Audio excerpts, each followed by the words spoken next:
찬송가 409장으로 찬송하겠습니다. 409장 찬송입니다.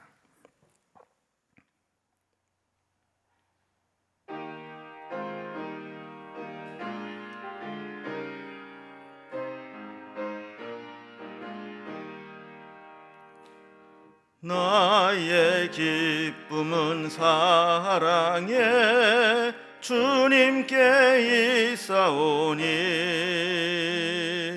나의 평안은 온전히 주로부터 나옵니다.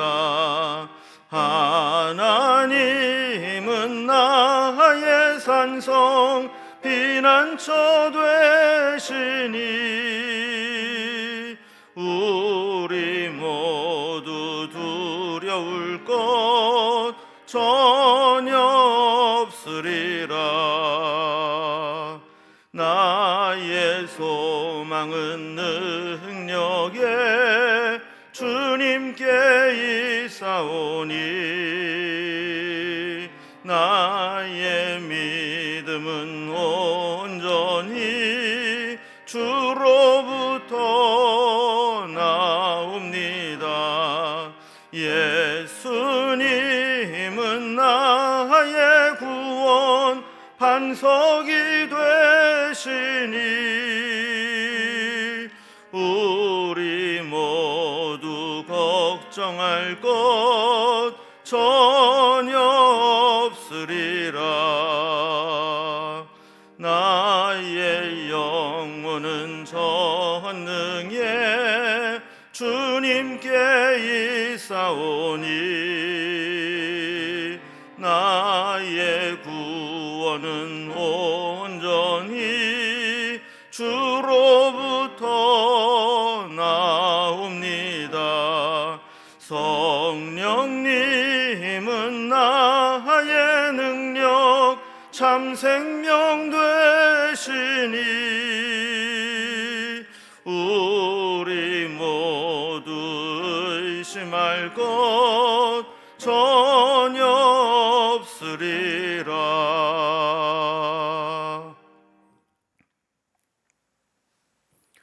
오늘 하나님께 나눌 하나님 말씀은 호세아서 10장 1절에서 15절까지 말씀입니다. 호세아 10장 1절에서 15절까지 말씀을 제가 봉독하겠습니다. 이스라엘은 열매 맺는 무성한 포도나무라. 그 열매가 많을수록 제단을 많게 하며 그 땅이 번영할수록 주상을 아름답게 하도다. 그들이 두 마음을 품었으니 이제 벌을 받을 것이라. 하나님이 그 제단을 쳐서 깨트리시며 그 주상을 허시리라.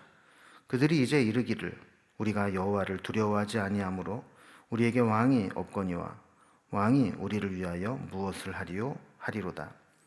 그들이 헛된 말을 내며 거짓 맹세로 언약을 세우니 그 재판이 바디랑에 돋는 독초 같으리로다. 사마리아 주민들이 베다윈의 송아지로 말미암아 두려워할 것이라.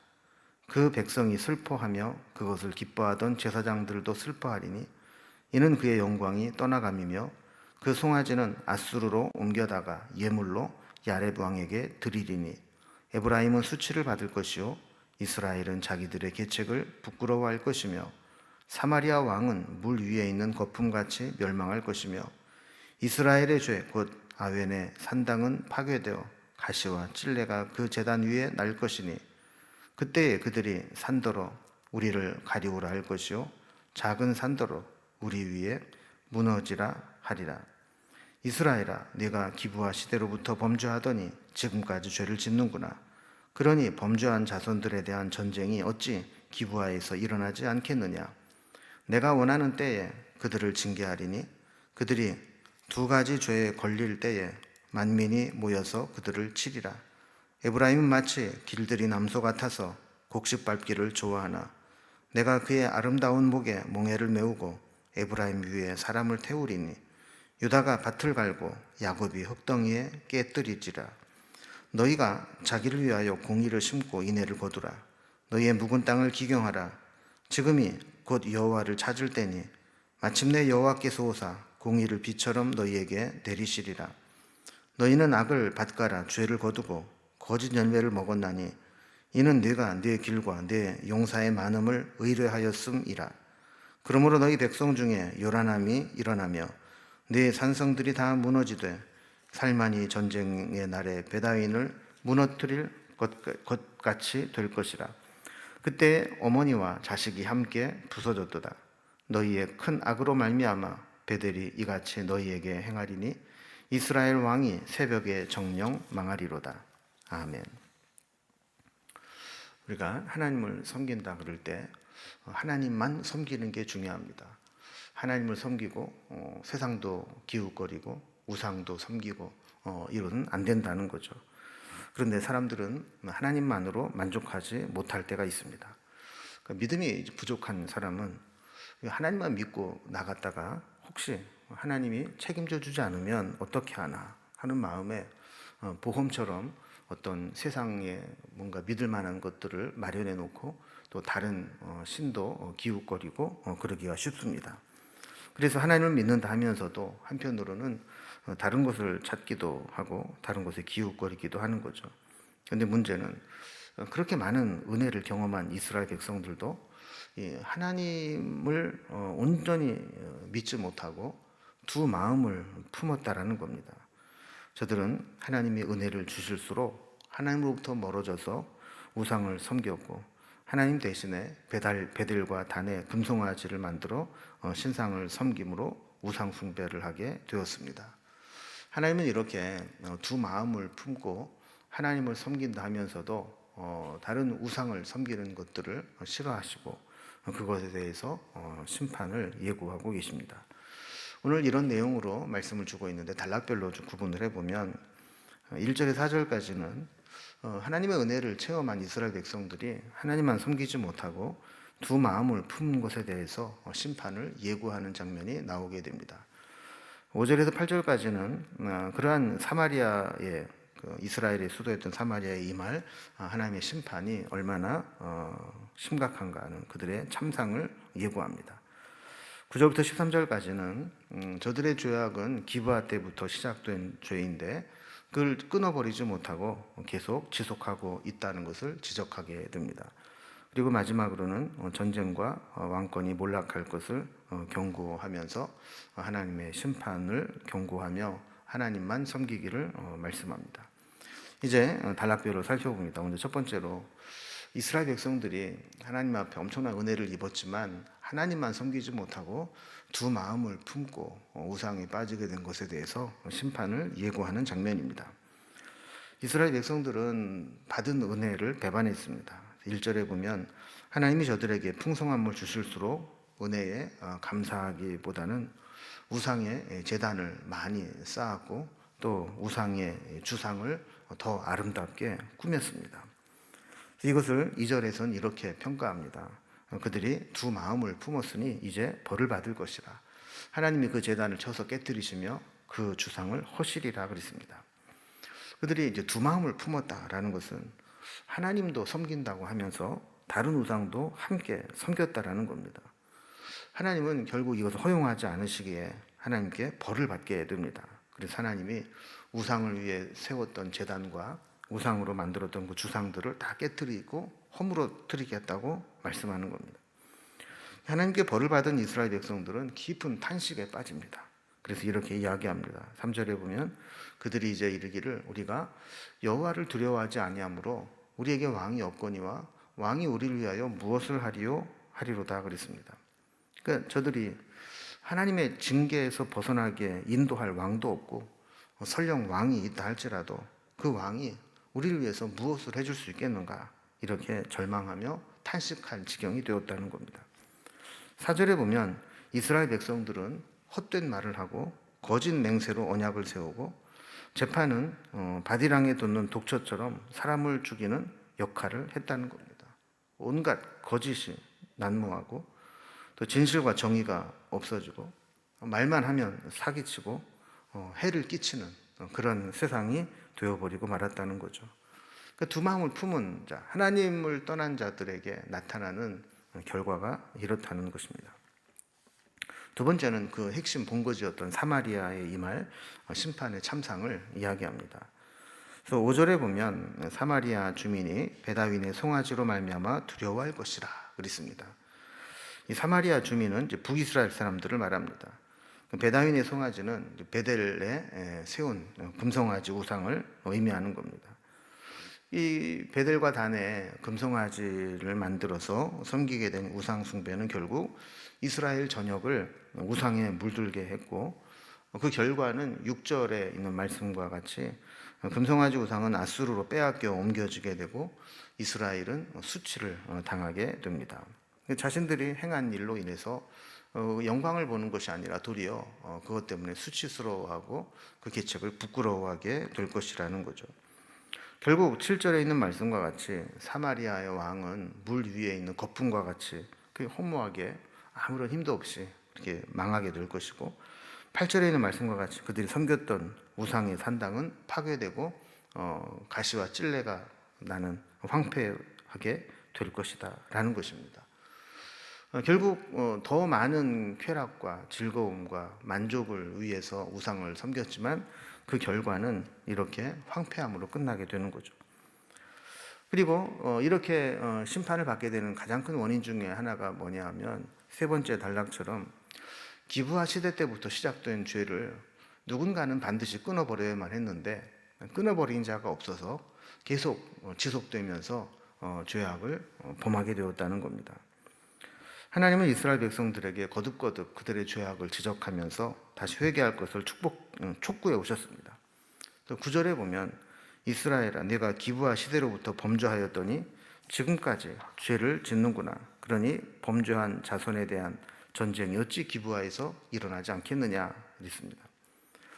기브아 시대의 범죄, 기브아 시대의 영적 타락은 지난 시간에 살펴봤기 때문에 자세히 설명을 드리지 않겠지만, 어쨌든 영적으로나 도덕적으로나 가장 타락했던 사사시대를 대변하는 시대입니다. 그런데 이 기브아 시대 때로부터 시작된 이 범죄가 중단되지 않고 계속 이어지고 있다는 겁니다.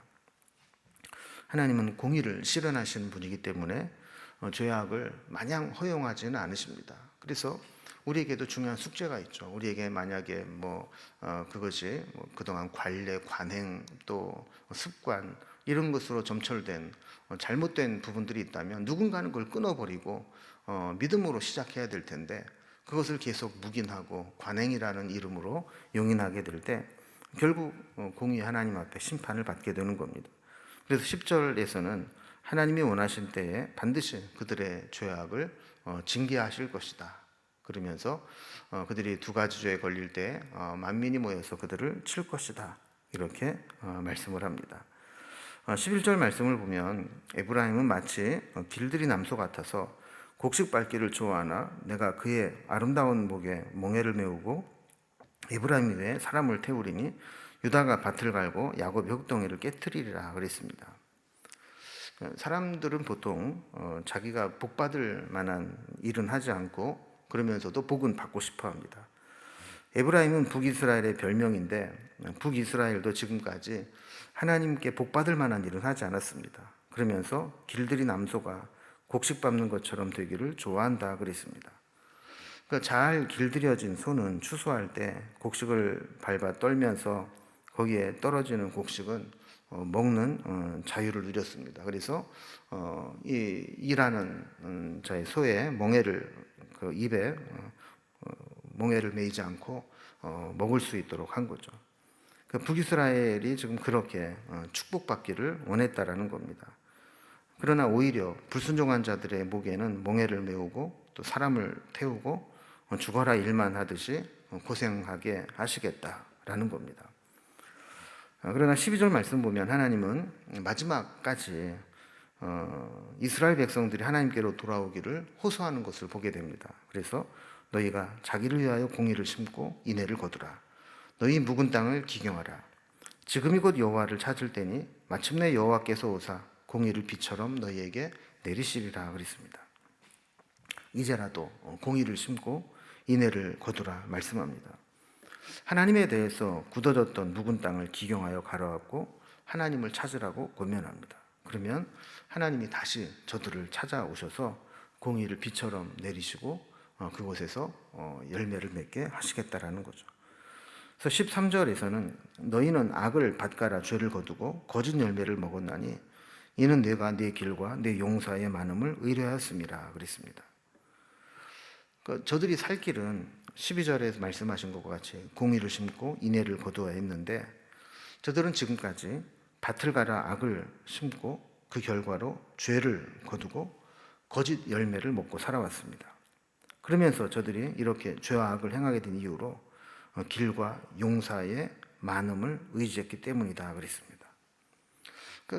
사람의 심성은 똑같은 것 같습니다. 뭔가 세상이 잘 나가게 될 때 교만해지게 되고 하나님을 두려워하지 않게 되고 자기의 가진 힘과 권력을 의지하게 되는 거죠. 결국 이것이 하나님의 심판을 받게 되는 것입니다. 우리 예전부터 변함없이 이어지는 이 죄성을 끊어버리지 않으면 결국 이런 죄에 대한 징계를 반복하게 되는 겁니다. 그래서 네 번째 단락을 보면 그 민족이 결국 전쟁에 휘몰아치게 되고 그의 왕권이 몰락하게 될 것을 경고합니다. 하나님을 버리고 악을 행한 그 결과는 참으로 심각합니다. 하나님께서 저들에게 어떤 심판을 내릴 것인지를 말씀합니다. 14절을 보면 그러므로 너희 백성 중에 요란함이 일어나며 네 산성들이 다 무너지되 살만이 전쟁의 날에 베다웬을 무너뜨린 것 같이 될 것이라. 그때 어머니와 자식이 함께 부서졌도다 그랬습니다.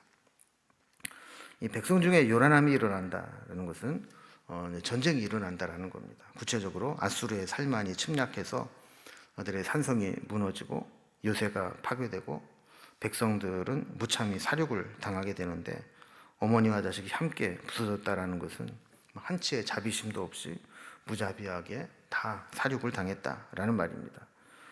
15절에 보면 너희의 큰 악으로 말미암아 베델이 이같이 너희에게 행하리니 이스라엘 왕이 새벽에 정령 망하리로다 그랬습니다.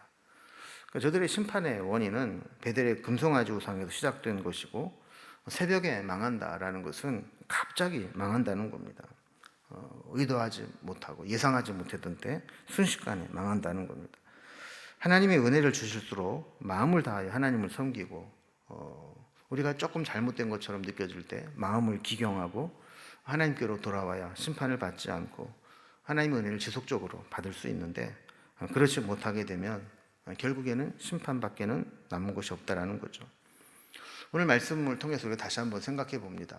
우리의 마음속에 혹시 두 마음을 품고 있지는 않은지, 한쪽으로는 하나님 앞에 한쪽 발을 걸쳐놓고 또 한쪽 발은 또 세상을 향해서 걸쳐놓고 양다리를 걸치고 이쪽이 아니면 이쪽이라도 이런 마음으로 살아가고 있지는 않은지 돌아보면서 우리가 온전히 하나님만 바라보고 의지하고 하나님만 믿고 믿음으로 살아갈 수 있는 삶으로 살아갈 수 있기를 주님의 이름으로 기원합니다. 기도하겠습니다.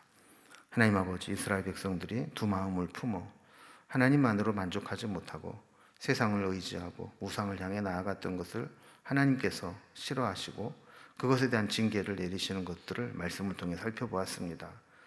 인간의 본성은 변함이 없어서 우리도 하나님을 믿노라 하지만 한편으로는 세상을 향해 한쪽 다리를 걸쳐놓고 양다리를 걸치며 두 마음을 품고 살아가고 있지는 않은지 돌아봅니다. 오직 하나님만 바라보게 하시고 하나님만 의지하게 하시고 하나님 한 분만으로 만족하며 하나님으로 인해서 기뻐하는 우리의 삶이 될 수 있도록 인도해 주시옵소서. 오늘도 세상에 우리의 곁눈질하지 않게 하시고 한눈 팔지 않게 하시고 우리 마음을 두지 않게 하시고 오직 하나님만 의지하고 믿음으로 살게 하여 주옵소서. 주님께 우리의 모든 삶을 부탁드리며 예수님의 이름으로 기도드리옵나이다. 아멘. 각자의 기도 제목들로 자유롭게 기도하시겠습니다.